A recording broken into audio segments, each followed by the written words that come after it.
પોરબંદરમાં યુવાન વયે છેતરપિંડીનો ગુનો કરનાર આરોપી વૃદ્ધ અવસ્થામાં ઝડપાયો છે.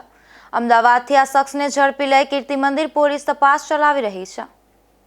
કીર્તિમંદિર પોલીસ મથકમાંથી પ્રાપ્ત માહિતી મુજબ ખારવાવાડ વિસ્તારમાં પંચહાટડી પોલીસ ચોકી સામે રહેતા પાર્વતીબેન હરીશ જુંગી નામની મહિલાના ઘરે વર્ષ 2001ના ડિસેમ્બર માસમાં આ શખ્સ રાજુ અન્ય બે શખ્સો સાથે આવ્યો હતો અને તેઓને ચાંદીનો સિક્કો વેચવો હોવાનું જણાવી સિક્કો આપ્યો હતો. ત્યારબાદ પાર્વતીબેન એકાએક બેહોશ બની ગયા હતા અને રાજુ સહિતના 3 શખ્સો પાર્વતીબેનના ગળામાં પહેરેલ 1 તોલા સોનાનો ચેન અને તેઓએ ઘરમાં રાખેલ 20,000 રૂપિયાની રોકડ લઈને નાસી ગયા હતા. રાજુ ડાયાભાઈ સોલંકી નામનો આ શખ્સ નાસ્તો ફરતો હતો ત્યારે પોરબંદર પેરોલ ફ્લો સ્ક્વોડને હાલ બાતમી મળી હતી કે આ શખ્સ તેની સાસુ લક્ષ્મીબેનના જૂના વાડજ અમદાવાદ ખાતેના ઘરે આવનાર છે.